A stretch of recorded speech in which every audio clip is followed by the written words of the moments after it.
What's up, guys? First of all, thank you so much for the support on the most recent Matt's Mind. Over 15,000 views is probably one of the more viewed ones. If you guys want longer episodes like today's where I answer more questions, make sure you guys do two things. Number one, of course, watch this entire video through, and number two, of course, comment your questions down below. I really am stoked that you guys are liking Matt's Mind so far, and I'm looking forward to continuing the series here. So drop a like, make sure you guys subscribe, and let's go ahead and start. We have over 100 plus questions. I'm going to try and get through as many as I can in today's video. So like I said, if you want these longer episodes, make sure you watch this entire thing through.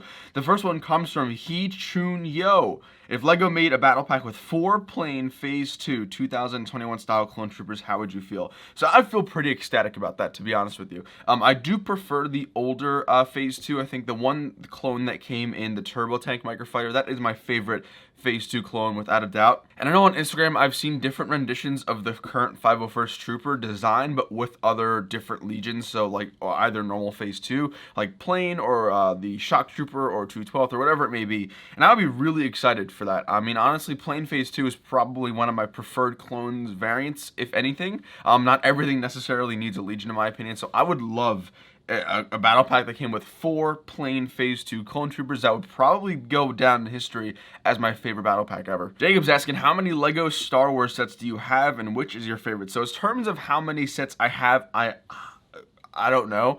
It's gonna probably range in the couple of dozens, I would expect. I mean, if we're talking battle packs and sealed sets, it's probably over a couple of hundred. So I really don't have a for sure answer for that one. But as far as my favorite set goes in my collection, probably going to be two things. Number one, the UCS Slave 1, or 2, the UCS Star Destroyer. I'm a huge fan of both of those sets. In fact, those are probably my 2 favorite UCS sets that I own. And I don't really own too many, in all honesty, but I think there are going to be a lot cooler ones coming out this year. But as far as my favorite, if I had to pick one, I'd probably say the Star Destroyer. And as far as the number of sets in my collection, couple of hundred at least. Brix is asking, what is the best set to invest in that is available now? This is actually a great question. LEGO investing is something that I actively partake in. I don't really flip or resell or anything like that, but I will get sets that sort of attract my eye and also kind of go up in value. In fact, it's how I fund a lot of my stuff here on the channel.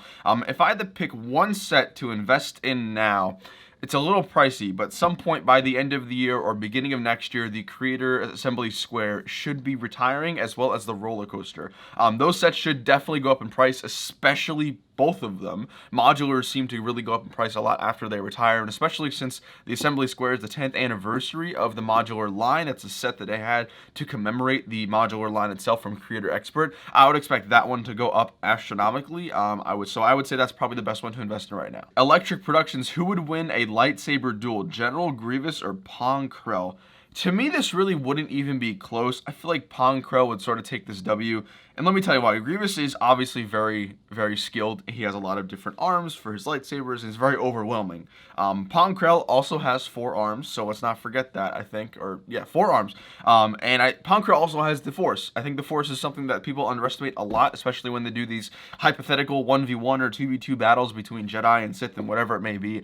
I feel like Pong Krell would definitely win right there because he has the Force, he has a lot of maneuverability, and I just think he's overall a really cool enemy, I guess, even though he's kind of a backstabbing snitch, but that's besides the point. I would take Pong Krell in that one. Scuba Moose is asking, what's for breakfast? Well, this morning, actually nothing. I'm actually going to be going out later as soon as I'm done filming this video and going out and probably going out somewhere nice to eat later today. So I'm trying to cut the calories and make sure I have enough emptiness in my system for the food later. But today, breakfast is nothing. Usually it's only like a banana or fruit or something like that. Not too big on breakfast. Unending Bricks is asking, what helmet do you prefer, the P2 CAC or the P2 Aerialite? So the new and updated CAC is probably one of my top favorite P2 in terms of third-party custom helmets for the LEGO community. However, the prior CAC P2 helmets were really, really not the greatest in my opinion, and I would have much rather the Aerialite. In fact, I did use the Aerialite P2 in my own mock for an Axis. I used them, I think it was about over 100 of the custom helmets and stuff like that. So I am a big fan of Aerialite. However, I do think the newer updated CAC printing is definitely a little superior, so I go with CAC. Jude Bricks is asking, what was the biggest challenge to overcome when starting your YouTube channel? Honestly,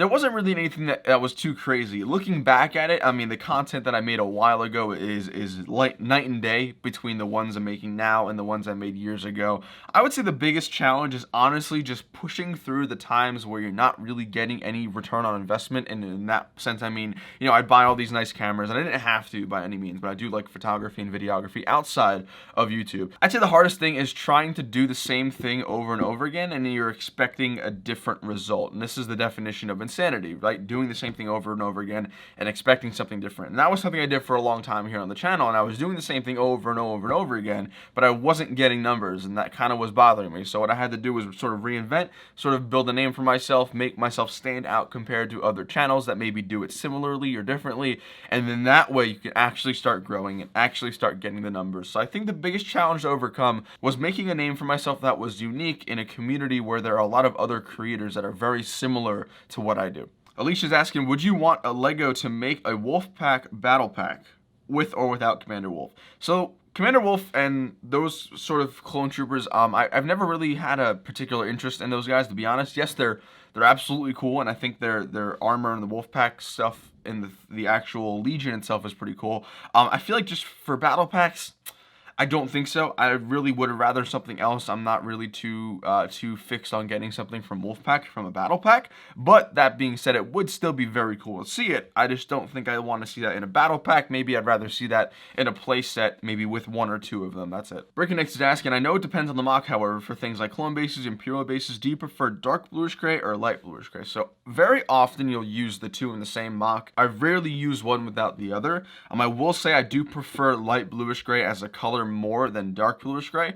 However, if you're building clone bases, if you're building Imperial bases and stuff like that, most often you're going to want to include both for sure. Definitely add a nice little color palette to whatever that is that you're building. You could also use the different grays to represent weathering and other stuff like that, erosion over time. But I prefer light bluish gray, but most often they come hand in hand. Kevin Gormley's asking, have you ever taken a set apart and rebuilt it because you had nothing else to build? So I've actually never done this, and I might be doing this coming up in the next few months because of some other stuff behind the scenes in the works. I'm not really one who builds Lego sets for the process of building it. Now, there are sets undoubtedly that I'll really enjoy building, such as the Star Destroyer and other stuff like that. But rarely, I've never ever taken a set apart just to rebuild it again for pure enjoyment. If I ever have to take something apart and rebuild it, it's because maybe I built it for a review and by a specific date, and then I want to rebuild it for a live stream or something like that, which might be happening very soon. But I've never ever taken apart something just to simply rebuild it. Daniel's asking, do you think Lego will ever make a set from the Citadel? This is actually a pretty popular episode for Clone Wars fans. However, I don't think it's ever gonna happen. If that was gonna happen, if Lego was gonna make a Citadel mock or a Citadel set, excuse me, it would have been a while ago when the episodes initially came out. I think now I would say there is almost a 0% chance a Citadel mock happens. However, it would be cool to get some minifigures in that would be exclusive, maybe an exclusive younger Tarkin. Fuel Brix is asking, when is your next building series gonna happen? This is a great question. I have answered this a while ago in a separate video. I'm basically waiting for Bad Batch to culminate to something that's gonna be really epic in proportions. I'm really set on building something from Bad Batch, so that could be next week after an episode. It could be at the very end of the series. I would say, knock on wood, probably at least middle or end of August at the latest. But again, I'm waiting for Bad Batch to kind of see something and hopefully go off that. Chris Evans is asking a very interesting question that I've actually thought about a while as a Star Wars fan. Do you think if Yoda and Windu had fought Palpatine together, would they win? Or maybe Yoda, Obi-Wan against Palpatine? I think the only combination that beats Palpatine is Yoda and Mace Windu.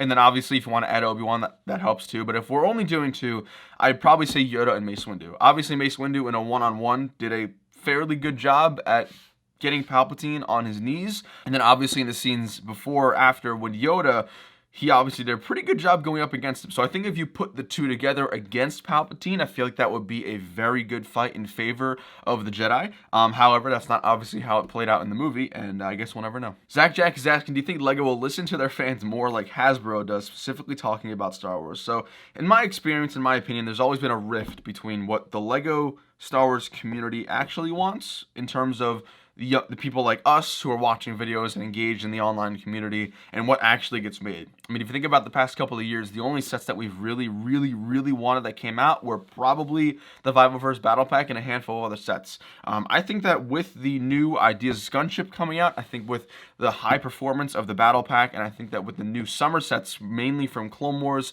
and The Mandalorian, I feel like there's no reason for LEGO to avoid what's really selling very well. Original trilogy is just a thing in the past. Sequels just aren't loved at the time right now. So I think LEGO has been making the steps to create more product geared towards what's popular at the moment. And I think they have done a decent job at starting to be more incorporated in asking the fans, again, such as the 501st Battle Pack, such as the LEGO Ideas gunship and all that kind of stuff. I don't think LEGO's going to ever quite perfectly listen to the fans, but I think we are getting into a time period where that is more and more realistic and more viable, if that makes sense. Gladiator is asking, what is your opinion on Brickheadz? What's a Brickheadz you're dying to see? So I honestly don't care about Brickheadz too much, to be honest with you. I think they're kind of cool, but I don't think they're worth your money, if I'm being completely honest here. So I wouldn't really have a problem if Brickheadz sort of go out and something new comes out. However, I know a lot of people who really enjoy them, who really enjoy making the little figures and, you know, putting them up and stuff like that. So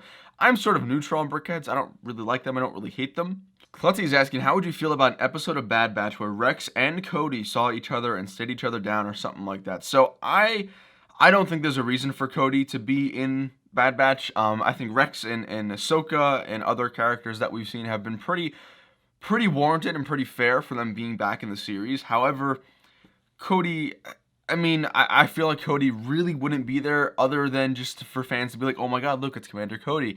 The only way I would be okay with seeing Cody is if we got a set with Cody from Bad Batch at some point next year. But as far as the story goes and what's going on in the timeline of Bad Batch, I just don't think Cody would fit in well. Rovian is asking, how do you feel about the rumored Mandalorian Forge? So the minifigures of this leaks, I guess, a little bit ago. They are interesting, to say the least. I think they're a little bit inaccurate, especially with the helmets and stuff like that. But as far as the rumor, it's coming out. The Mandalorian Forge is definitely coming out. It's just a matter of when LEGO announces it. But I haven't seen the actual set. Like, we've only seen the minifigures, so I'm interested to see what it sort of looks like in the end. I just wish the minifigures, for the helmet specifically, there's too much gap space. If you look at the picture, there's the eye line for the helmet and the visor, and then there's like a 5-foot distance between the nose and the top of the forehead. It's really weird.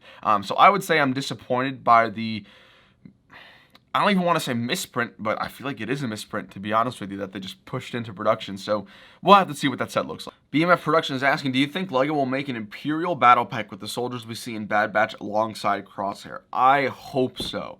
These guys are so cool. So for Bad Batch, obviously, spoiler alert, I'm going to say something in like now. Crosshair obviously has a change in heart, sort of, not really against, not really a voluntary change in heart, but a change in heart nonetheless. And he does go up with some newer clone troopers, but they're also not clone troopers because they have like the clone armor, but they're not clones. I would love to see these guys. I would love to get these guys in a battle pack. I know we're getting the variant of them in the Bad Batch shuttle. Obviously, Crosshair is a different armor. So it's going to be interesting. I hope we get maybe the Phase 2 version of it. I really would like to see that. I don't know if we will, though. And the last question for today comes from Nate the Snake. Do you think LEGO is being reasonable in their products? Because the way I'm seeing it is that the products are the builds. According to LEGO, the minifigures are just a bonus. So LEGO is selling for the builds and not the minifigures. Now, I understand that there might be a couple of types of LEGO collectors. The build collectors, the minifigure collectors, are just the collectors for both. So do you think some people overreact at some of the factors, like when we get not so good minifigures, arm printing, or builds, or something like that? So your comment about minifigures being a bonus is explicitly for UCS sets. That was a comment made by a LEGO designer when specifically asked about the gunship minifigures and kind of how we were hoping for a very particular lineup of minifigures, and they verbally said to us that UCS, Ultimate Collector Series sets, the aim and the intent and the all behind the set is going to be the model, and the minifigures are a bonus.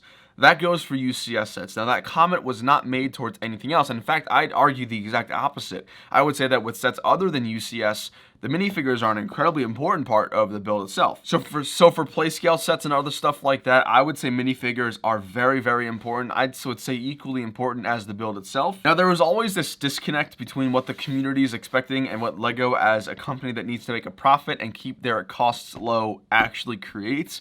We see this a lot with mock builders critiquing different LEGO sets and stuff like that when they build, you know, a 3,000 part X-Wing that looks amazing, but it's also flimsy as heck.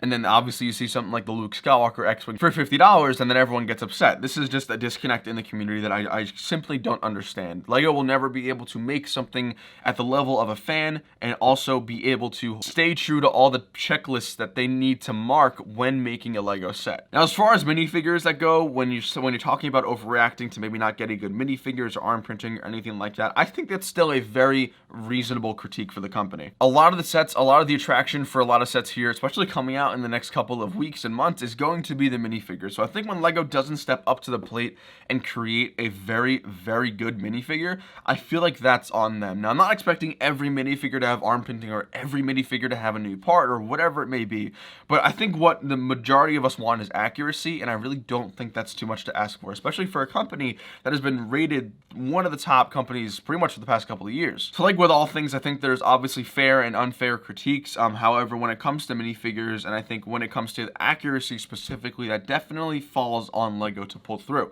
However, I'm not going to be complaining about not every single minifigure has arm printing or brand new pieces or a brand new print or whatever it may be, because that I feel is a little bit over dramatic, but everything else I feel like is a pretty fair critique. So guys, thanks for watching this episode of Matt's Mind. Hope you all enjoyed this longer episode. If you guys did stay through to the end, I love you. Absolutely. Definitely comment a question down below to be featured in next week's episode. Drop a like and subscribe. Let's see if we can still have a very good episode performance just like last week, which was absolutely mind-boggling. So thank you guys so much for that. I tell you guys, the next couple of weeks we have some very exciting things happening, so make sure you guys subscribe with the bell icon on. You're not going to want to miss any of these builds, live streams, videos, anything like that coming up. So definitely stay tuned, and I'll catch you guys later. Take it easy. Peace.